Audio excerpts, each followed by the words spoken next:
একটা গ্রাম ছিল। গ্রামের নাম শ্যামনগর। এই গ্রাম ছিল সবুজে ভরা, চারিদিকে ধান ক্ষেত, পাখির ডাক আর খোলা মাঠে বাচ্চাদের হাসি। কিন্তু গ্রামের সবাই সুখী ছিল না। সেখানে থাকতো দুখু মিয়া। দুখু মিয়া ছিল গরিব কৃষক।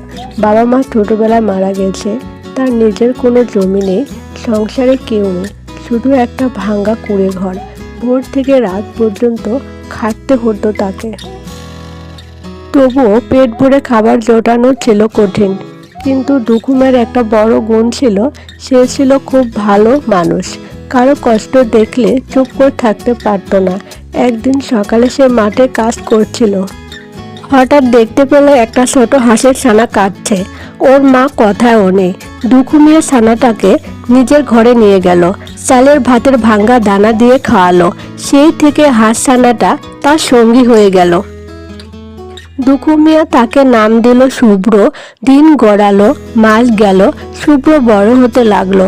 দুখু মিয়ার একাকী জীবনে আনন্দ ফিরে এলো। সে প্রতিদিন শুভ্রকে নিয়ে খালে যেত, ধান খেতে নিয়ে যেত।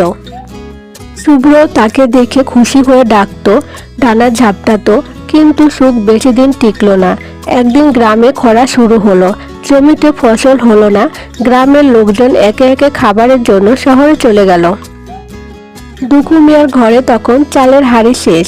সে ভাবলো, আমি না খেয়ে থাকতে পারি, কিন্তু শুভ্রকে না খাইয়ে পারবো না। তাই নিজের ভাগের অল্প ভাতও শুভ্রকে খাওয়াতো। এক রাতে শুভ্র হঠাৎ কথা বলল। হ্যাঁ, হাঁস কথা বলল? দুখু মিয়া অবাক হয়ে গেল। শুভ্র বলল, তুমি অনেক কষ্ট করেছো দুখু ভাই। তুমি আমার প্রাণ বাঁচিয়েছো, আমাকে মা বাবার মতো লালন করেছো। আমি সাধারণ হাঁস নই, আমি আশীর্বাদের হাঁস। তোমার দয়ার প্রতিদান দিতে এসেছি। এই বলে শুভ্র তার ডানা ঝাপটালো, আর সঙ্গে সঙ্গে দুখু মিয়ার কুঁড়ে ঘর ভরে গেল সোনার দানা আর চালের বোঝাই। দুখু মিয়ার চোখে পানি চলে এলো। সে বলল, না শুভ্র, আমি শুধু তোমাকে ভালোবেসে কাছে রেখেছি, কোনো প্রতিদান চাইনি। শুভ্র হাসলো। যারা নিঃস্বার্থ ভালোবাসা দেয় তারা একদিন অবশ্যই পুরস্কৃত হয়। পরের দিন ভোরে পুরো গ্রাম জেগে উঠল। লোকজন অবাক, দুখু মিয়ার ঘর হতে আলো বের হচ্ছে। সবাই গিয়ে দেখলো দুখু মিয়ার ঘর ভরে গেছে সোনা, চাল, গম আর খাবারে।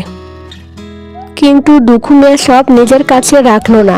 সে গ্রামের দরিদ্র মানুষদের ডেকে নিল, বলল, এটা শুধু আমার নয়, আমাদের সবার।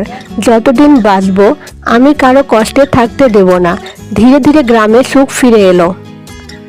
খরা শেষ হলো, জমি সবুজ হলো, মানুষের মুখে হাসি ফিরলো। দুখু মিয়া তখনও আগের মতো সাধারণ মানুষ রয়ে গেল। তার কাছে সোনার পাহাড় থেকেও বড় ছিল মানুষের ভালোবাসা। শুভ্র সব সময় তার পাশে থাকলো, যেন এক বিশ্বাসী বন্ধুর মতো। শেষে সবাই বুঝলো, সত্যিকারের ধন হলো না সোনা, না গমের বোঝা। সত্যিকারের ধন হলো নিঃস্বার্থ ভালোবাসা আর দয়ার হৃদয়।